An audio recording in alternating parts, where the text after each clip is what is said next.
ये तो सभी जानते हैं कि हनुमान जी भगवान श्री राम के परम भक्त हैं और प्रभु की आज्ञा के बिना वह कुछ नहीं करते। लेकिन एक बार ऐसा भी हुआ था जब बजरंगबली श्री राम से लड़ने के लिए पहुंच गए थे। पुराणों में एक कथा है कि जिसके अनुसार एक बार सुमेरु पर्वत पर सभी संतों ने सभा की। केवट देश के राजा सुकंत को जब पता चला तो वह सभी संतों का आशीर्वाद लेने के लिए जा रहे थे। तभी रास्ते में उन्हें देव ऋषि नारद जी मिले। राजा सुकंत ने उन्हें प्रणाम किया और उनका आशीर्वाद लिया। इसके बाद नारद जी ने उनकी यात्रा का प्रयोजन पूछा। राजा सुकंत ने उन्हें संत सभा के आयोजन की बात बताई। इस पर नारद मुनि ने कहा, अच्छा है, संतों की सभा में जरूर जाना चाहिए।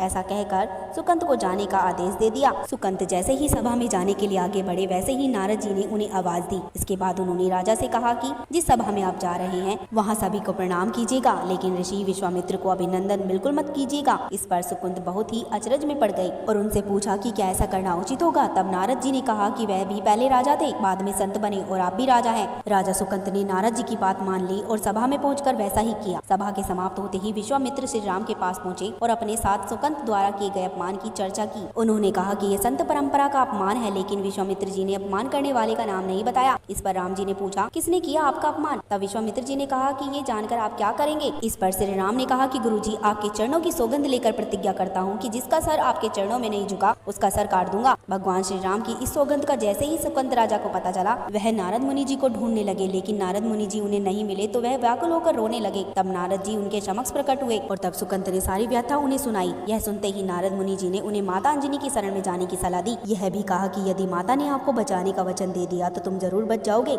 लेकिन यह भी कहा कि वह किसी को नहीं बताएंगे कि नारद जी ने उन्हें यह सलाह दी थी। राजा सुकंत तुरंत बजरंगबली के घर के बाहर जाकर रोने लगे और रोने की आवाज सुनकर माता अंजनी बाहर आई तो सुकंत ने कहा कि माता मुझे बचा लीजिए, अन्यथा विश्वामित्र जी मुझे मार डालेंगे। इस पर माता अंजनी ने सुकंत को उनके प्राण बचाने का वचन दे दिया। उन्होंने कहा कि तुम शरण में हो, तुम्हें कोई नहीं मार सकता। इसके बाद राजा सुकंत को विश्राम करने के लिए कहा। शाम ढले जब हनुमान जी माता अंजनी के पास पहुंचे तो उन्होंने सारी बात बताई, लेकिन सुकंत को बुलाने से पहले माता अंजनी ने पवन पुत्र से कहा कि पहले तुम सौगंध लो। तब हनुमान जी ने कहा कि वह श्री राम के चरणों की सौगंध लेते हैं कि वह सुकंत के प्राणों की रक्षा करेंगे। तब माता अंजनी ने राजा को बुलाया। हनुमान जी ने पूछा, आपको कौन मारना चाहता है? तब सुकंत ने बताया कि उन्हें श्री राम मारना चाहते हैं। इतना सुनते ही माता अंजनी हैरान रह गई। उन्होंने कहा कि आपने तो विश्वामित्र जी का नाम लिया था। तब राजा ने कहा कि वह तो मरवाना चाहते हैं, लेकिन मारेंगे तो श्री राम ही। हनुमान जी ने राजा सुकंत को उनकी राजधानी में छोड़ा और श्री राम के दरबार में पहुंचे। वहां पहुंचकर उन्होंने श्री राम से पूछा कि वह कहाँ जा रहे हैं। तब मर्यादा पुरुषोत्तम ने बताया कि वह राजा सुकंत का वध करने जा रहे हैं। तब हनुमान जी ने कहा कि प्रभु उसे मत मारिए। भगवान श्री राम ने कहा कि वह अपने गुरु को वचन दे चुके हैं और अब पीछे नहीं हटेंगे। हनुमान जी ने कहा कि प्रभु, मैंने सुकंत के प्राणों की रक्षा करने के लिए अपने इष्ट देव यानी कि आपकी चरणों की सौगंध ली है। तब भगवान श्री राम ने कहा कि तुम अपना वचन निभाओ, मैं अपना निभाऊंगा। हनुमान जी राजा सुकंत को लेकर पर्वत पर पहुंचे और राम नाम का कीर्तन करने लगे। इधर राम जी राजा सुकंत को मारने के लिए उनकी राजधानी पहुंचे, लेकिन वह वहां नहीं मिले तो वह उन्हें ढूंढते हुए पर्वत पर पहुंचे जहां हनुमान जी राम नाम का जाप कर रहे थे। राम जी को देखते ही सुकंत डर गए। तब हनुमान जी ने कहा कि राम मंत्र का जाप करते रहो और निश्चित रहो, भगवान राम पर पूरा भरोसा रखो। लेकिन वह काफी डरे हुए थे तो हनुमान जी ने सुकंत को राम नाम के मंत्र के घेरे में बैठा दिया। इसके बाद राम का जाप करने लगे। राम जी ने राजा सुकंत को देखकर जब बाण चलाना शुरू किया तो वह राम नाम के मंत्र के आगे विलुप्त हो जाते थे। राम जी हताश हो गए कि क्या करें। यह दृश्य देखकर लक्ष्मण जी को लगा कि हनुमान जी श्री राम को परेशान कर रहे हैं, तो उन्होंने स्वयं ही हनुमान जी पर बाण चला दिया। लेकिन उस बाण से हनुमान जी नहीं बल्कि श्री राम मूर्छित हो गए, क्योंकि हनुमान जी के हृदय में सदैव श्री राम जी ही रहते हैं। श्री राम जी को जब होश आया तो वह हनुमान जी की ओर दौड़े। उन्होंने देखा कि उनकी छाती से रक्त बह रहा है। वह हनुमान जी को दर्द में नहीं देख पा रहे थे। वह बार बार हनुमान जी की छाती पर हाथ रखते और आंखों को बंद कर लेते। जब हनुमान जी को होश आया तब उन्होंने देखा कि श्री राम ने आंखें बंद करके हनुमान जी के छाती पर बार बार हाथ रख रहे थे। और इसी मौके पर पवन पुत्र हनुमान जी ने सुकंत को पीछे से निकाला और अपनी गोद में बिठा लिया।